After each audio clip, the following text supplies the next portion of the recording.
You're listening to Two Girls, One Crossword.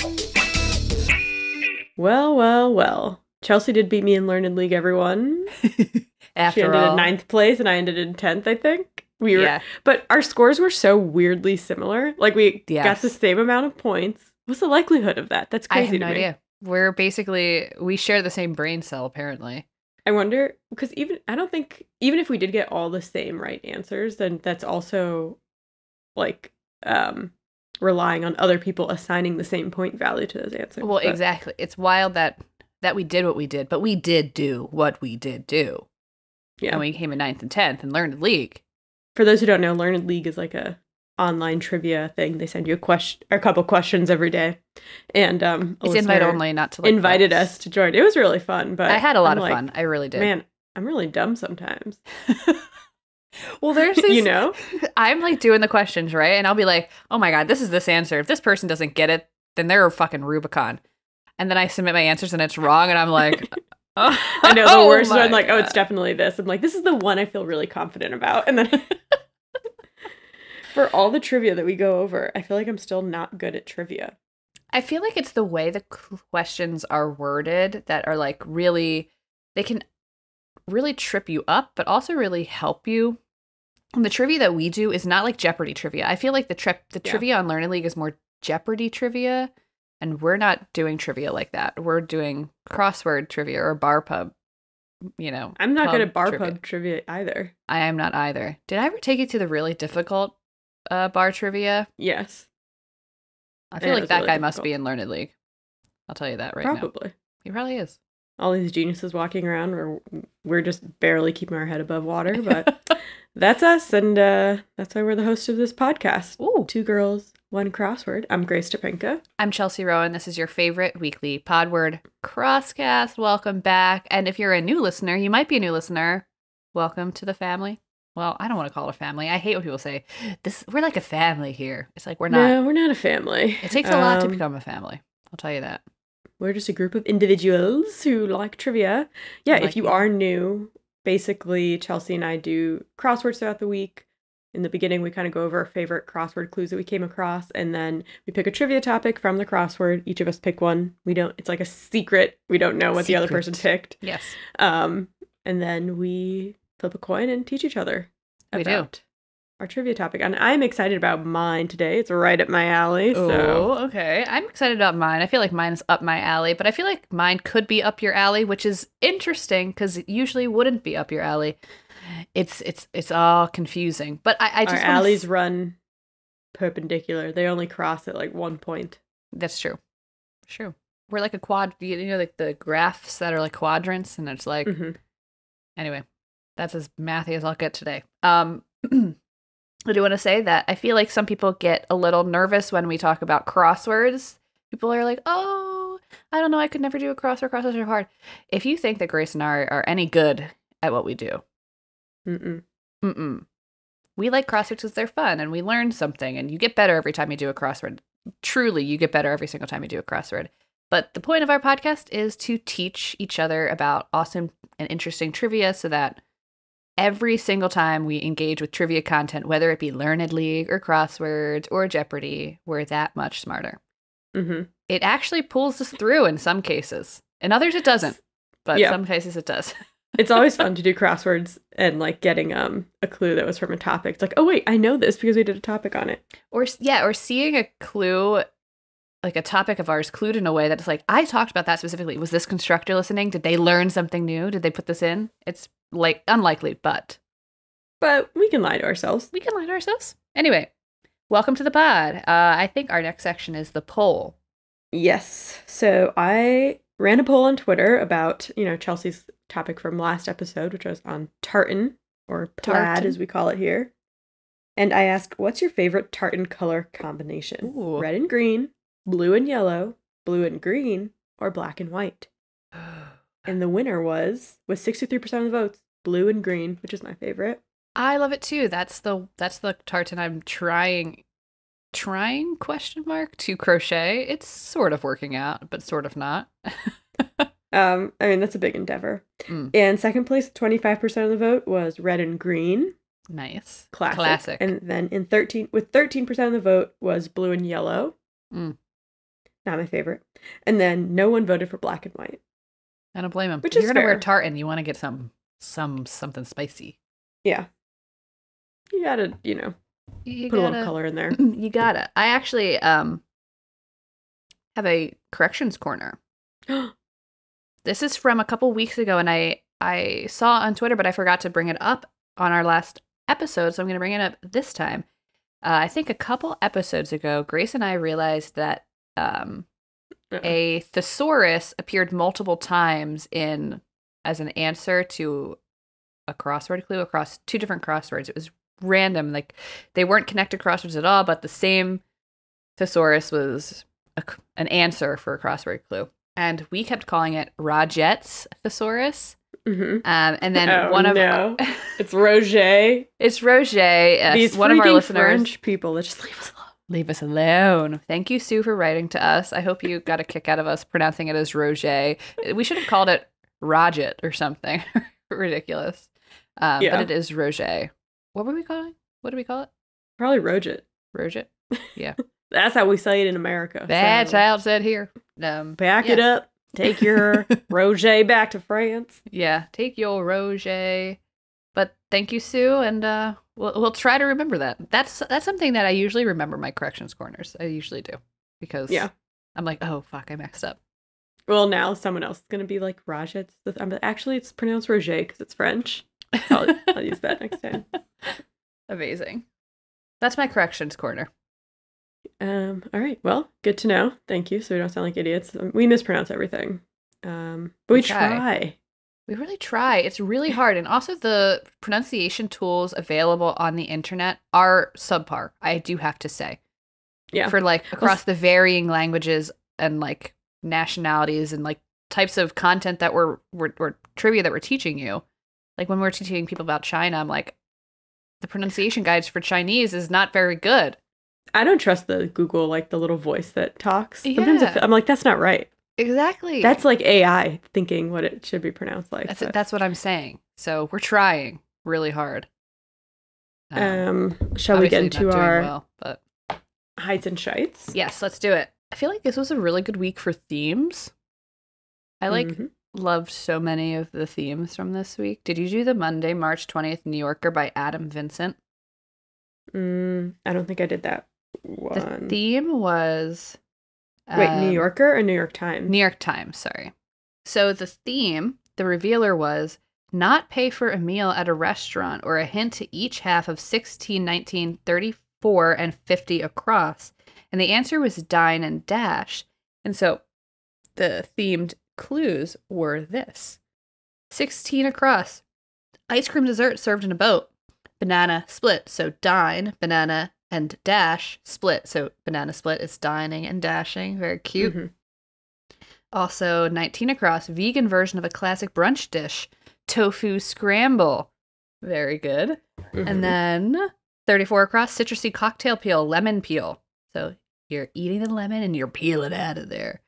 And then the last one was 50 across, sweet spiral pastry topped with icing. And the answer was cinnamon roll. I loved this one. It was so cute. I also, from this puzzle, liked 29 down, peeper that makes no sound. And the answer is I. Like your peepers. Anyway.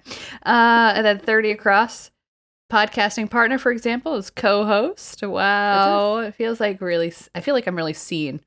Mm-hmm. And then I also liked 11 down, honey or sugar alternative. And the answer was darling. Cute. Very cute. I did do that one. Ah, okay, good. And I did like the theme, but I also liked 13 across in quotes, here comes trouble, ... And the answer is, uh-oh. I feel like that's what people say when they see us coming. They do. At the office, for sure. Mm-hmm. What else you got? Well, I did the Monday New Yorker by Elizabeth C. Gorski. Nice. 22 across, colorful wall fixture was a tinted mirror. 60 across, hook, attention getter. Nice. 12 down, light my candle musical. Rent.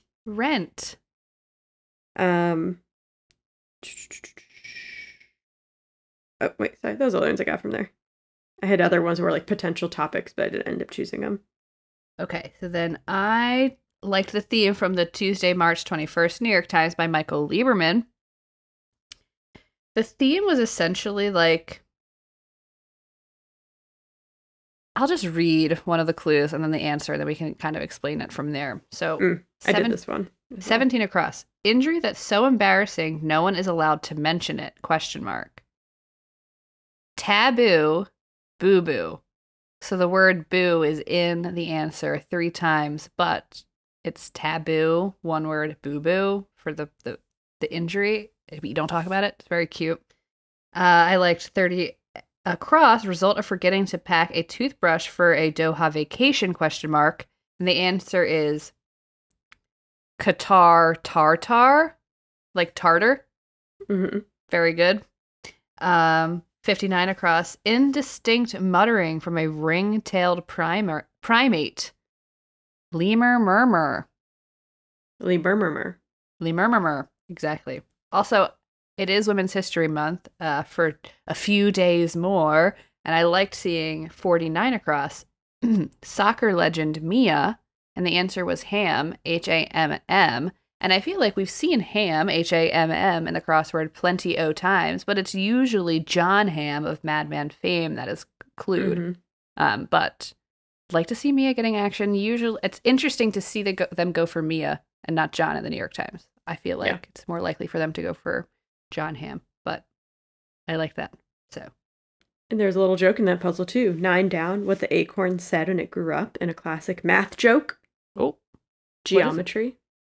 Or like geometry. That's cute. It's the little things. It's the little things. Well, it seems like you did a lot of New York Times. Did you do the Wednesday one by Madeline Kaplan? I did. Well, I did that one too. Okay. And I had some that I liked. 3 down, classic kids game that tests motor skills. Oh. Operation. And I was like, oh, that was the point of that. I was never very good at it. I thought it was to like stress people out. Yeah, I was stressed the whole time. 41 down, words shared by forbidden lovers, maybe? We can't. But we can. We can. 39 across, bozos. It was boobs. Oh, yes, I like that. I was like, was that the original clue that Madeline put in, or what? And then I liked the theme from it. It was all like movie related. So, for example, 20 across, Malcolm X or Milk. And it was profile picture. 25 across, Titanic or Jaws. Water feature. 41 across, Wild or The Road. A walkie-talkie. Yes. 47 across, Freaky Friday or The Parent Trap. Flick of a switch. Mm-hmm. Flick of a switch. Both with Lindsay Lohan, though that wasn't in the clue or in the answer. But yeah, I liked that theme. I also liked from that puzzle 45 down. I felt like this was an interesting just tidbit, like a fact. Bills with an estimated lifespan of 5.5 years, appropriately. And the answer was 5s. First of all, I didn't realize money had like a lifespan. No, me neither. I have no idea. Had no clue. So I learned that. And then on top of that, double whammy, I learned that of the lifespans, the $5 bill's lifespan is appropriately 5.5 years. Mm-hmm. Wild. And after 5 years, they disintegrate. They do. They just turn to dust. Mm-hmm. So if you're holding on to 5s from, 6 years ago in your piggy bank, check up on them. Make sure they're okay. Mm-hmm. Mm-hmm. You got to cash them in before it's too late. What if like cash was like credit cards, like this expires? Oh, that would suck. Yeah. That would suck. I have all this cash under my mattress. Yeah, same. I buried it into my wall. So. Yeah. Just kidding. I have no cash. Don't come for me. Don't try to break into my house. I literally have nothing here. I have no cash. On my way. I have like a 10-year-old laptop. I know. I was thinking about how like my laptop wouldn't even charge this. I was like trying to get it to charge. I'm like, wow, we're going downhill here. Is that all you had from that puzzle? That's all I have in general. Okay, I'm gonna just end with one last puzzle. I did the Saturday, March 18th, New York Times by Ada Nicole. There's some fun ones from here, like 17 across. That would change everything in internet lingo. Big if true. Big if true, exactly. Really? Oh, Yes. This is probably like my favorite clue from the week, and it's one of those clues that I see. I'm like, I hope that this gets recognized at the Orca Awards next year. How do I write to the Orca Awards to tell them to include this one? 34 across. It's a mouthful, frankly. And the answer is hot dog bun. Isn't that cute? Yeah. I was dying. I was like, so good. I go for a hot dog. Do not twist my arm because I would eat a hot dog like crazy. 58 across. Dinner for two at Burger King, maybe. Date? Cheap date. Nice. And then I'll just end with this one. Schemer's mantra.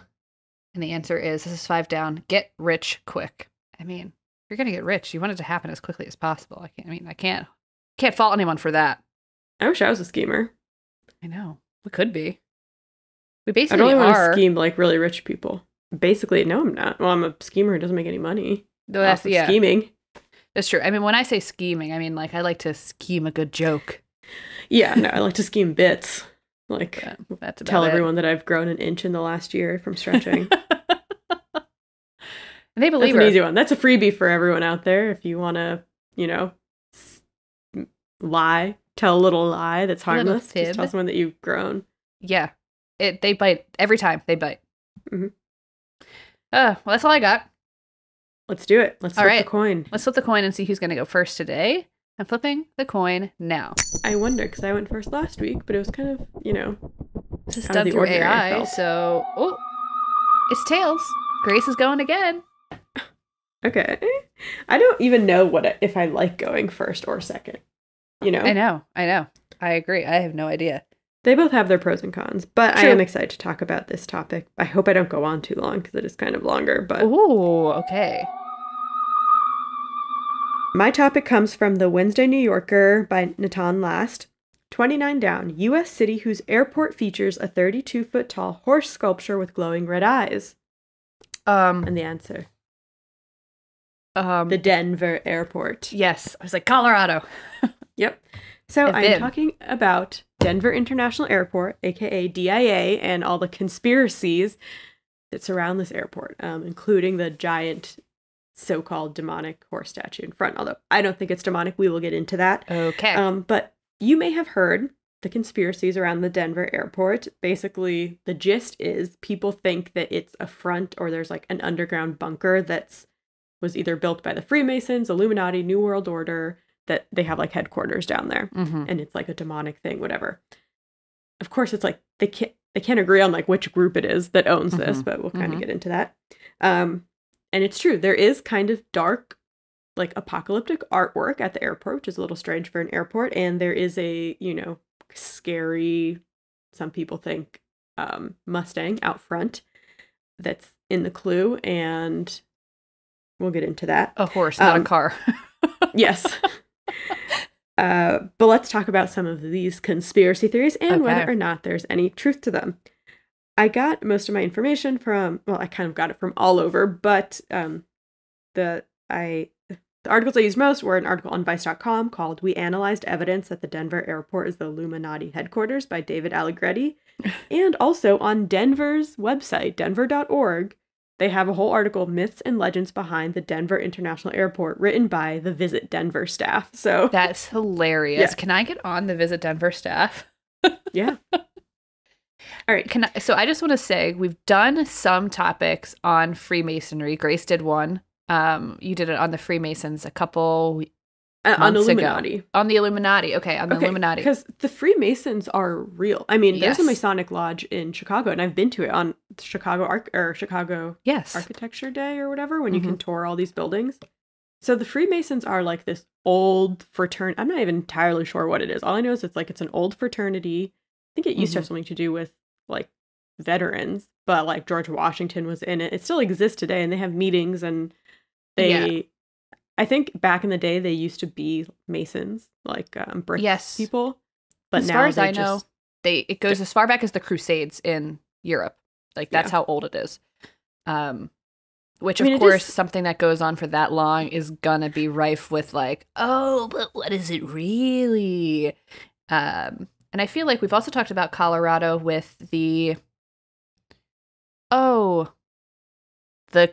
the government agency that's in Colorado that does the Santa Study? tracker. Oh, NORAD? NORAD. I think That's that's not- in.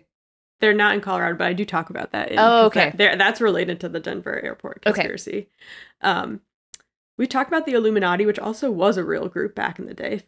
I mentioned that episode at the very end if you want to know where to go find that. But yeah, then, there's a New World Order, all this stuff. We'll kind of get into Let's that. do it. So speaking of all those groups, there's a question of who built the airport and why did they build it? Because rumors already started spreading before DIA was even built, because there was already a Denver airport and it was closer to downtown, functioned, whatever. So they were like, why are they building this airport? And then when the plans came out, the airport is huge. It's twice the size of Manhattan. It was $2 billion over budget and 2 years behind schedule. So people are like, why are they building this massive airport when Denver already has an airport? That's wild. One of the most pervasive theories is that the airport was built by the New World Order, aka the New Nazi Party, and some believe that the runways are shaped in a swastika formation. And you can definitely make that case, like if you look at an aerial view of the airport. But I think it's harder to prove that that was deliberate, Mm-hmm. The airport has come out and said that, like, yes, the runways are in a pinwheel formation because that's more efficient for flights coming in.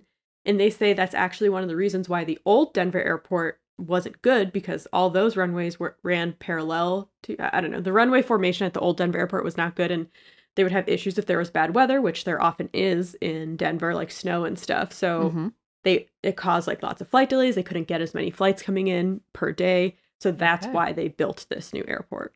Okay. So that's their explanation for why the runways are shaped in like a pinwheel formation. It's not like perfect, it's not like perfectly symmetrical, all these other things that would make it like a true swastika, but Okay.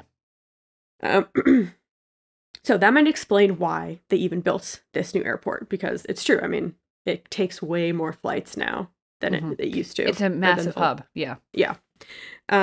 But let's talk about the dedication plaque on the front of the building. Okay. So there's a plaque or a stone on the front of the building dated March 19th, 1994. That's when the airport was finally finished. And sealed beneath the plaque in stone is a time capsule containing, quote, messages and memorabilia to the people of Colorado in 2094. So I'm afraid we won't be alive by then to see, what happens when people open that. But we very well may if we're going to live over 100, but we'll see. Yeah, I guess we might. Well, we'll see. The plaque has a square and a compass, which is a symbol of the Freemasons. Like, there's no hiding that. Yeah. And there are, on the plaque, there's names of 2 Masonic lodges and their Grand Master. So it definitely is tied to the Freemasons. Okay. Although the Freemasons are a real group, so it's kind of like, well, airport officials say that local Masonic lodges, okay, they claimed that they crafted and laid the stone, which I just don't. I mean, I don't think Masonic lodges do masonry anymore, but maybe they do. I couldn't find, I was trying to look that up, but it was hard to find, because anytime I searched Freemasons, I got a bunch of other stuff. Yeah. But they also donated money. So, I mean, those groups do donate money, so that's why they're on the plaque. Now, you might ask, why are the Freemasons donating money to an airport? Why do they care? But who knows? Okay, Right. There's another thing. The plaque also mentions a group called the New World Airport Commission. And this, unlike the Freemasons, this group is not real. This does not exist. So people are like, what is this? Why is that on the plaque? Right. Some people believe it's a New World Order group, like the New Nazi Party, whatever. Though others, like Vice, say, quote, it is the name chosen by a group of small businesses that assisted in the promotion of the airport, probably purely to fuck with conspiracy theorists. A 2007 Westward article backs this up, saying, the name is likely a reference to Czech composer Antonin Dvorak's New World Symphony, and the New World Airport Commission was simply a temporary commission created to arrange the new airport's opening festivities. Basically, all these businesses came together. They were like, what should we call ourselves? We're all working on this airport. Let's call ourselves the New World Airport Commission. Okay. But, okay, I'll give it to them. That is a little Sure. weird. Mm-hmm. Some people also point out that if you add up the numbers on the dedication date, which is March 19th, 1994, if you add up 1994, you get 33, as in like 191994. Mm-hmm. 33 is the highest level one can achieve in Freemasonry. I want to just pause. Yeah. The world is not an escape room. You know what I mean? Like, we don't have to find numbers and add them to like unlock a lock on our day-to-day basis. You know what I mean? It just amazes me how people are like, if you take these really, arbitrary numbers and add them together in this specific way, you'll get this specific number to confirm our conspiracy theory. We're not in an escape room, guys. It's okay. Yeah. You can relax. Because you can also add like 19 plus 19 plus 94, you know? Yeah. But it is kind of weird that it equals 33. And then keep in mind, the airport was also running behind schedule. So was that end date deliberate to get that exact end date? Mm-hmm. Or was it just, and then what's in the time capsule, you ask? Yes. Well, it's supposedly filled with coins, a baseball from Coors Field, a pair of the former mayor of Denver's sneakers, has something to do with his campaign, and then Black Hawk casino tokens and other like Denver memorabilia. Okay. Another popular theory is that the Braille tablet above the dedication stone is actually a keypad, and that if you touch the raised dots in a correct sequence, you'll be able to open the time capsule. One airport employee says she's heard reports of Masons visiting the capstone and trying to swipe their Masonic membership cards near the time capsule just in case. Oh my God. Okay. What about the underground tunnels and the bunkers beneath the airport? So some claim there's an airport that runs all the way from DIA to NORAD. And if you want to learn more about NORAD, aka the North American Aerospace Defense Command, who also created the Santa Tracker, you can listen to episode 102, A Canadian, an American, and an Irishman walk into a bar, because Chelsea covered that. So when you said there's an airline connecting them, did you mean airline? Sorry, a tunnel. A tunnel. Got it. Yeah, some people say there's a tunnel. Okay, the airport confirms that yes, there are tunnels underneath the airport, including the train that takes passengers between concourses, and there's office spaces down there. But they say the tunnels only extend less than 2 miles outside the perimeter of the airport. Although I feel like 2 miles is still kind of far. Less than 2, yeah, 2 miles is pretty far. And keep in mind, this airport is huge. It's twice the size of Manhattan. So why do they have like such a huge underground area? Yeah. Well, one of the original things that was supposed to exist down there was an automated baggage system, but it never ended up working, and instead of fixing it, they just let it be. So this could be why it was $2 billion over budget. So there's like miles of empty baggage tunnels down there. That is a little creepy. I don't know. Yeah, it is weird. Conspiracists believe that there's Illuminati headquarters under the airport, and that's why it ended up costing so much. So they believe there's a whole, or like bunkers where you go after. There's all. It's like what everyone needs to get on the same page with these conspiracy theories, because it's like it's Illuminati headquarters. It's like post-apocalyptic bunkers where the government's going to go and, stay there once the apocalypse happens. Okay, so what about the dark artwork? Why Colorado? Why would they come to Colorado? You know what I mean? Like, let's just ask the real question. Why Colorado? Okay. Okay, what about the dark artwork around the airport? Yes. So there are 2 huge murals that draw a lot of attention, painted by local muralist Leo Tanguma. They are 28 feet wide. One is called Children of the World Dream of Peace and has one section with scenes of war and death, including a gas-masked soldier wielding both a sword and a machine gun, like telling children to go, a certain way, while the other section depicts happy children from around the globe dressed in colorful traditional clothing and laying down their weapons beneath a rainbow of peace. The other mural, In Peace and Harmony with Nature, shows children mourning the death of 3 women who are laying in open caskets, surrounded by animals that have gone extinct as the environment burns in the background, while the other section of the mural illustrates the children of the world coming together to rehabilitate and celebrate nature. So, it's like kind of dark. They're dark for an airport, okay? Like, for an airport. Yeah, well, I talk about that a little bit, but the murals are really beautiful, and Leo, the artist, he's come out and said the conspiracy theories make him really sad because he feels like people are missing the message of his art. A big part of his job was going to schools and painting murals with children, but he started to have a hard time booking work after all these conspiracy theories came out. He also says he's had like a van of people come to his studio asking him questions like, did the airport tell you what to paint? And they didn't. What do your paintings really mean? And he says that the first part of the environmental mural is about the ways that humans destroy nature and themselves through destruction and genocide. The second part is about humanity coming together to rehabilitate nature and revive their own compassion. So that's kind of like the murals are supposed to be seen together. You know, it's showing like this is what could happen and like this is what we need to do. Yeah. And he asked if he could add plaques to the murals, and the airport agreed that yes, like explaining their meaning, but you know, the conspiracies are still around. Poor Leo. Yeah. But the murals are really beautiful, and I've seen them, yeah. Yeah. But they are a little, you know, some of the stuff, yeah, it's like the gas mask guy is kind of creepy, and like the women in the coffins. The caskets, it's like you can understand why you've never seen anything like that in an airport before ever. And then you show up to Denver and you see this and you're like, huh. Along with everything else. Yeah. Right. Yeah. There's also a photography series by Alex Sweetman that documents the construction of the airport, which also shows scenes of Denver, like a bison standing in a snowy meadow, a field of vibrant yellow sunflowers.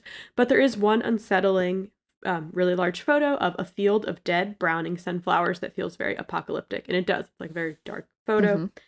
So some of the darkness of the art is questionable for an airport, but keep in mind this was before 9/11, so airports weren't associated with like bad things at that point, you know. Sure.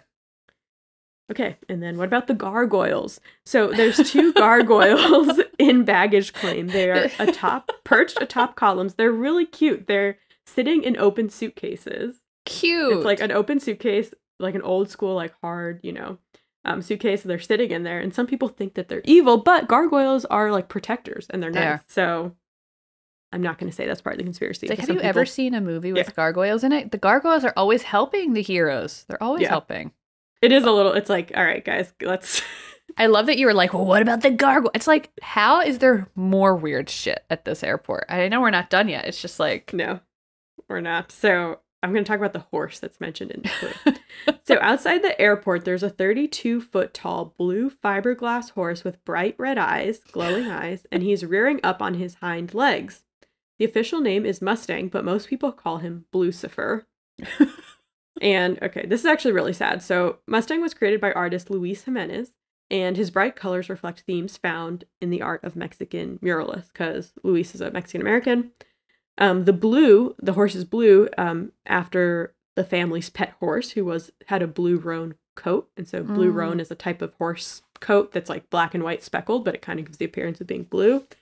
And then the glitter in the paint was a nod to lowrider cars, which is a symbol of Chicano working class experience. Luis grew up helping his dad. His dad ran like a sign shop where they made neon signs. So the horse has bright red eyes as a nod to his dad. But sadly, after working on Mustang for nearly 10 years, a piece of the sculpture fell on him and severed an artery in his leg, and he died from this injury. I had heard about. Okay, yes. Yeah. His children ended up finishing the project for him. And some people think that the horse is a symbol of the Four Horsemen, because, you know, there's all this like apocalyptic stuff, which is also a topic we've covered way back in the day. But Luis himself said that the statue honors the wild spirit of the West. So it makes sense. Like Denver Broncos, you know. Of course. And the colors is like, you know, kind of that like Mexican, like really bright colors. But I was looking at his page because he does like all these amazing fiberglass tattoos. He's done a lot of horse. That's like one of his main things. It seems like a lot of horse, cowboy stuff, whatever. Sure. But I mean, the horse is like it's huge, and it does have glowing red eyes. So it is a little like, ooh, why is that here? But I feel like it's really cool. But I think the issue is a lot of this art is like really, really cool, but it's a little unsettling at the airport. Yes, specifically. I think that's probably what it is. Yeah. You're like, I just need to be peaceful and like get through my flight. And then you see like a man with a machine gun and a gas mask, and you look out the window and you see the Mustang with the glowing red eyes. You're like, ominous. Okay. And then you're like, finally, I'm getting out of this godforsaken place. And you find fucking two gargoyles at the baggage claim. I really want to have like a layover in the Denver airport and just like, this makes me want to go to Denver. But okay, I did have a layover there, but I wasn't in the wing that had the murals, I don't think. So It says it's in the atrium, whatever that means. So this is the last little conspiracy thing that I'm going to talk about. The AUAG floor tile. So there is like a little inscription on the floor in front of one of Leo's murals that has a cart with the letters AU and AG in it. Theorists believe this has to do with the deadly strain of hepatitis Australian antigen, which was discovered by Baruch Samuel Bloomberg, who was in turn rumored to have been one of the financial backers of the airport, referencing mass chemical warfare, because this strain is deadly. But Bloomberg cannot officially be tied to the airport, and it's much more likely that these are referring to gold and silver, because AU is silver and AG is gold, I think. I don't know. No, AU is gold, AG is silver. And the mining history of Colorado. I mean, they're in like a little cart, but people just think, they're like, what is this? Why is there AUAG on the floor? Okay, so the Denver airport has decided to lean into the conspiracy theories in their new marketing. As they should. Yes, you can visit the Den Files page of the airport's website where they talk about different theories. And they also started a new expansion project a couple years ago. I don't know if it's finished, but they have like construction barricades. And, usually they say stuff like, pardon our dust, or coming soon, like new terminal. Theirs says stuff like, coming soon, A, a secret portal to the underworld, B, streamlined security, or C, another misunderstood mural. Then they have another one with a picture of a construction hat with the all-seeing eye on it, like it's on the dollar bill. And it says, construction or cover-up. And then they have one with a UFO that says, cool new areas to hang out, or Area 52. So they're leaning into it. There's a bunch, and it's the marketing team. It's really smart of them to lean into that, honestly, because it's giving them a lot of, press. What they say in PR, all press is good press. Well, I'm going to end with a quote from the Vice article that says, for all the conspiracy theories that are floating around, none seem to address why the all-wise and all-powerful Illuminati are so keen for everyone to know that they're hiding under the Denver airport. Why go to the effort of placing so many blatant clues? It's kind of like hanging a big flashing sign with the words secret base lit up in pink neon. Yeah. A spokesperson of the airport told the Denver Post, quote, no matter what you do, you lose. You show people the tunnels and explain the symbols, you lose. You clam up and deny it, you lose. So that's why we started to have fun with it, because people are going to believe what they believe regardless of hard evidence. Yes. And if you want to learn more about the Illuminati, not conspiracy theories, but like the true Illuminati group, because they were a real group in Germany when they first started. So you can listen to episode 140, Join the Nightclub, where I kind of talk about them and, their whole thing. But that's the Denver airport. Wow. It was meant to happen one of these days. I knew one of us would one day cover the Denver airport. There are plenty of people in our life that are interested in this topic, and I cannot wait to finish editing it and sending it to them. Be like, look, listen to this. Amazing. Yeah, I've been to the Denver airport. It was pretty normal, but I was in I don't know, Terminal B or something, and I had less than an hour. So I was like, well, I guess I'll pee and then I'll sit here and then I'll leave, I guess. But one of these days, maybe that's a random trip I don't know. It's one of those things, it's if I had a ton of money, it's I'd go and see all these weird things that we talk about, but.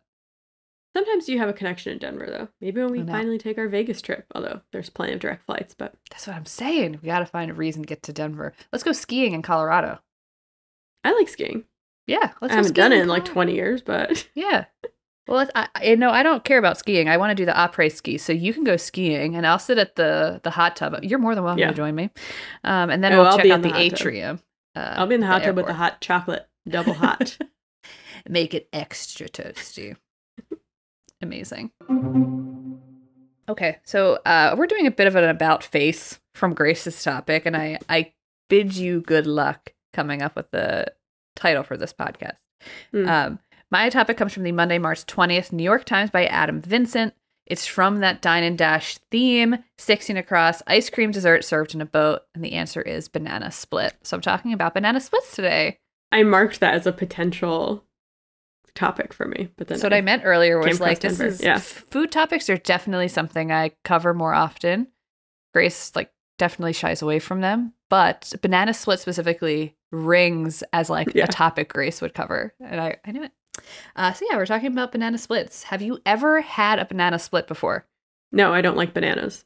I have also never had a banana split before because while I have recently started to like bananas in my old age, don't you dare put fruit on my ice cream. Like, right.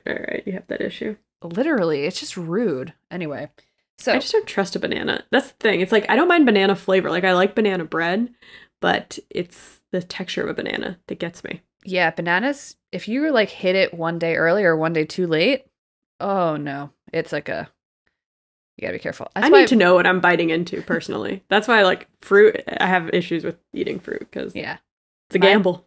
My banana and fruit consumption is mainly in like a shake form because you get the flavor, but you don't get the texture, which is a huge thing for me. But yeah, banana split. So neither of us have had a banana split, but we're going to talk about banana splits anyway. So what exactly is a banana split? I actually didn't even know what came on a banana split because I've never had one. Okay, so a banana split is multiple scoops of ice cream wedged between the halves of a banana, topped with whipped cream, chocolate sauce, nuts, and cherries. It's a banana split. Okay. But before we can dive into the history of banana split, we're going to do like a brief history of ice cream sundaes, which is important.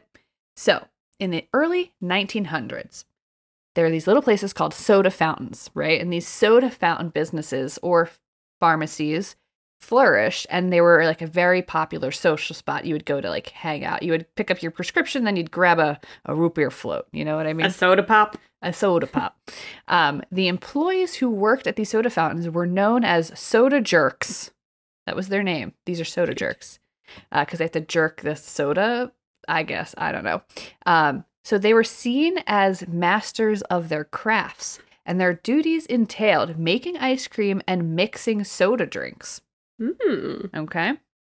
So then we're gonna head over to Ithaca, New York, and we're gonna hang out with a man named Chester Platt, who was a druggist widely credited with inventing ice cream sundaes, of which the banana split is a variation. Okay.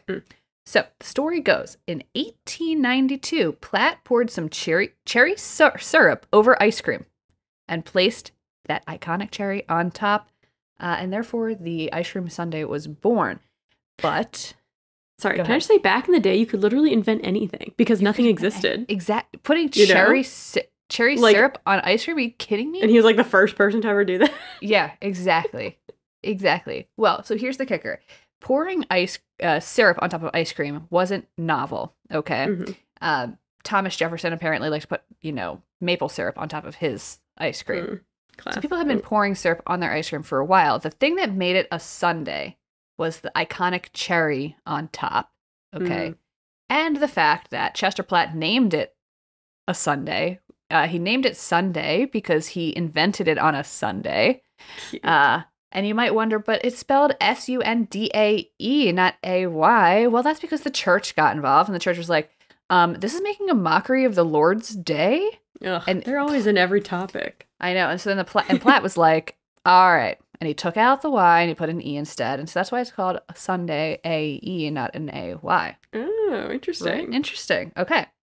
So, by 1904, anybody who ran an ice cream shop or a drugstore where they sold ice cream were selling sundaes as well. So that's kind of like Platt is the reason why we've got ice cream sundaes and why they kind of sprang into popularity. Which brings us to a man named David Doc Strickler.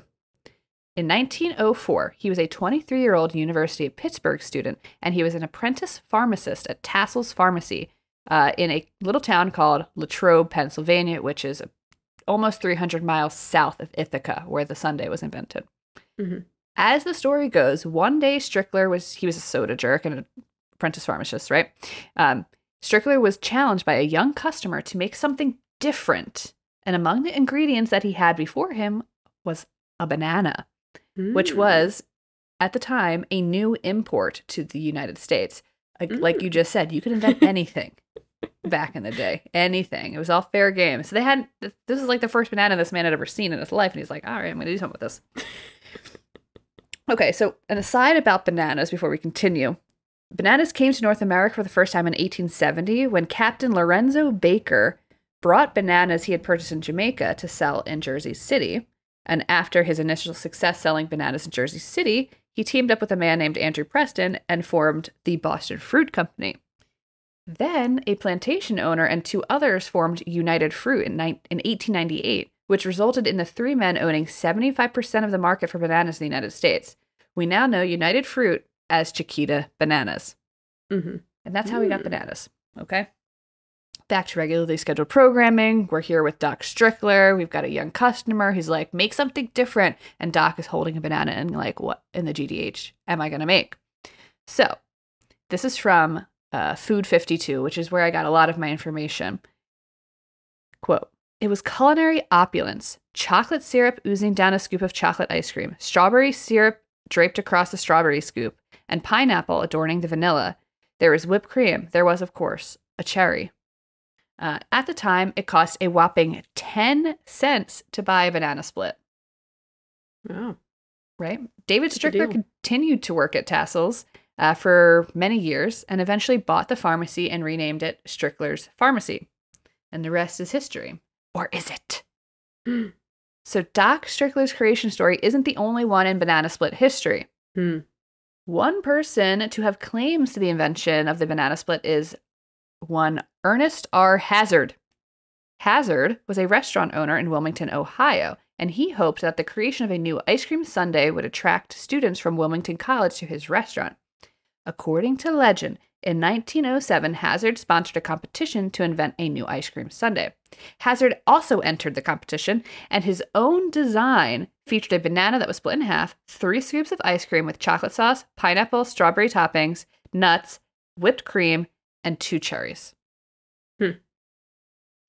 Hazard won his own competition, and business increased at the restaurant. And in honor of Hazard's invention, Wilmington, Ohio actually hosts the Banana Split Festival every year, every June. Well, sounds like he might have invented it. Hazard's claim to fame, however, are largely debunked. And even if it was true that he came up with some sort of banana split type dessert in 1907, there were records proving Doc's invention as early as 1904, newspaper articles, etc. All right. All right. So then, another claimant to the banana split throne is a man named Stinson Thomas, who claimed to have invented the banana split in 1905 for an ice cream convention in Boston. An ice cream convention in Boston sounds amazing. There's a magazine called the Soda Fountain Magazine. They actually wrote an article declaring that the banana split was invented by Thomas for the convention, but Boston has since ceded the title of invention owner to Doc Strickler. So Boston's like, we didn't actually invent it. Again, the timeline doesn't work up. There's proof that Doc Strickler invented it in 1904. So after Doc invented the banana split, the ice cream treat spread to Philly, and in about 5 to 10 years after that, the banana split found itself in Atlantic City. You might be wondering, why does that matter? Well, Atlantic City at the time was America's vacation spot, the most famous resort town in America, which then led the banana split's reputation from going from local to national, okay? And the craze took hold. And you would find banana splits in every pharmacy, drugstore, in all of your favorite TV shows. Fred Astaire and Ginger Rogers were eating them in their movies. There were banana splits in Laurel and Hardy. You name it. And during the Depression era, there were a few splurges that people allowed themselves. Among them were movies and an ice cream treat because it was less expensive.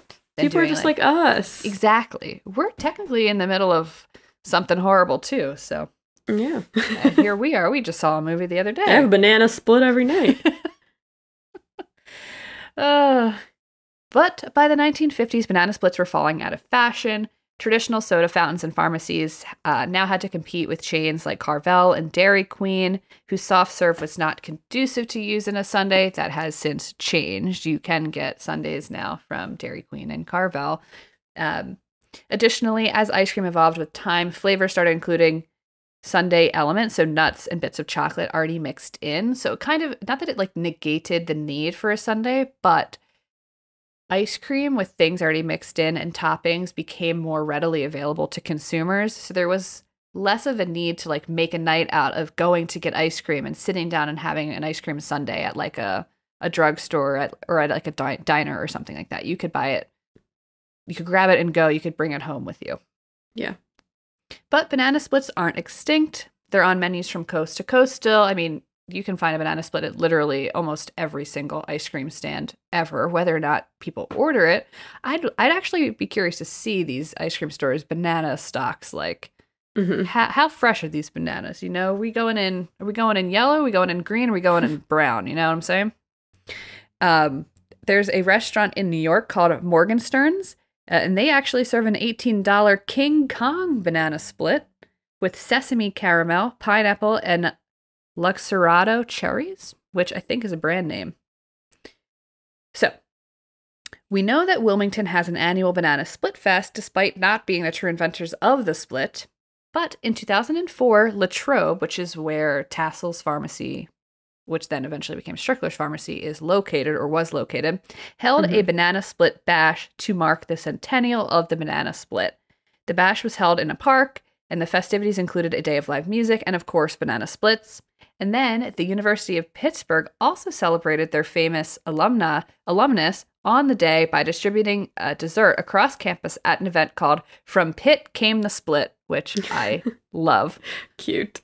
And then I'm just going to talk to you about the different banana splits. I've got the three of them. We have the original Doc Strickler, we've got the Boston version, and the Wilmington version. I'll tell you what makes them a little bit different from one another. So, a traditional Doc Strickler banana split is composed of a single banana split in half lengthwise, and each half is strategically placed on opposing sides of the dish.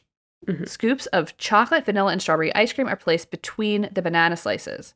The ice cream is then topped with chocolate syrup, whipped cream, nuts, and a cherry on top. That's a traditional Doc Strickler banana split. If the original. If the bananas are cut crosswise rather than lengthwise, it is now called a banana royale, apparently. Why that makes a difference, I don't know. Well, I feel like it's kind of weird to cut it crosswise instead of lengthwise. I agree. You just have two, chunks of a banana. Yeah. Kind of chunky. So then, the Boston variation actually sounds a little bit better, in my opinion. It's composed of only vanilla ice cream, and it only has 2 scoops instead of 3. Cherries are placed on top of both scoops, and peaches are used as dividers between the scoops. And then pistachios and crushed walnuts are used on top. It seems a little bit more... I'm curious, like, what type of peaches? Again, are we talking canned peaches? Are we talking fresh peaches? Like, what's the vibe? You know? It all of this matters about whether or not I'd even look at it. But the fact of the matter is, if it has a banana in it, it's not happening. So... That's true, though. I do like that it's all vanilla because I don't like Metropolitan. Neapolitan? Yeah. It's 7 o'clock in the morning, guys. Okay. It's not. It's way later than 7, but... it's basically 7 at this point. It's fine. We're tired. Then the last version is the Wilmington version of the banana split. And although Wilmington version did use 3 scoops of ice cream, the variation of ice cream flavors were not documented. So it's not, nobody knows what the original Wilmington banana split included. But the version also included crushed pineapple as a topping, which was not a part of Strickler's original design. So that's interesting to me. And yeah, I got a lot of my information from a Food 52 article on this subject, and also an NPR article on, it's called Late But Great Banana Split Centenary. And then the Food 52 article is called How the Sundae Got Its Name and the Origin of the Banana Split. Yeah, and I really want like an ice cream sundae now. I personally like a brownie a la mode. That's what for sure. I actually had a little bit of I had like a skillet, a cookie skillet a la mode last night. Hate to tell you that, but I did, and it was delicious. But yeah, I agree. I'm like shocked and appalled that you would tell that to me, because last night I was like desperate for like a brownie with ice cream. Matt was like, you can walk and get one, and I'm like, me? Walk to get ice cream? No. I thought you mentioned that one of them had like pineapple syrup. The Wilmington one has pineapple on it. Yeah. I don't like, I'm not a big fan of fruit. Definitely do not want fruit in my ice cream for sure. I just want like vanilla, chocolate, nuts, whipped cream, a brownie. I'm a simple gal. Some pretzel, like hard pretzels in there is really good too. Ooh, yeah. Well, now I'm hungry for dessert. I know, right? Well, interesting. Imagine like being able to go to CVS, picking up your prescriptions, and then like stopping at the counter to have a root beer float and like a sundae. I kind of love it. I Bring something it that back. I know, something that I find about like doing these like older topics is you see in the past there's a lot more places for like community gathering in a way that felt more meaningful, like a soda fountain, right? Yeah, there were third places or whatever it's called. Exactly. Rather than just work and home, there's additional places that you could be and have social experiences and build community. But nowadays, like the idea of like doing something like that seems really far-fetched because there's not as many opportunity or places like that. Or also the city's so big sometimes it feels, even if you go to like your local cafe, you still feel disconnected from the people that are there. Well, you could go to the local bar. When we went to that bar once to get our Caesar salad and French fries, there was like all these locals in there. But then you have to drink. It's like, I don't want to drink. That's the other thing, is I don't want to drink either. It's like, I just want to wanna sit and drink have soda. some soda. Well, Maybe we ordered open a soda bar. We should open a soda bar. Well, we ordered sodas at the bar, and they were like, "Oh, okay," and then I got they like just kept 5 refilling. refills. They were quick on the refills. Okay, but it was mostly ice, to be fair. It was. You know. Well, Not to crap on that bar. The food was good, and the service was good. great and quick. I'll tell you that. They did refill us quick. Yeah. I'll have to go back. Maybe on Sunday. Ooh. Well, everyone, thanks for listening. And yeah, let us know if you ever flown through the Denver airport. If you've seen the mural, if you've seen the Mustang in the flesh, let us know. Yeah. The mural's really beautiful. I mean, I was looking at his other artwork. He's very talented. I love his like style. But yeah, so if you have, then you can find us and tell us on Twitter at the Good Eve Girls. Or Instagram at the Good Evening Girls. Or TikTok at the Good Eve Girls. Stop by, and we can't wait to hear from you. And we'll be here next week, I think. Yeah, potentially. Who knows? Who knows? We like to keep you guys on your toes, clearly. Yeah, But so until in the next meantime, time. Sorry, Oh. you say. Oh, No, you go. Okay. Until next time, keep curious, and we'll see you around. Bye. Bye.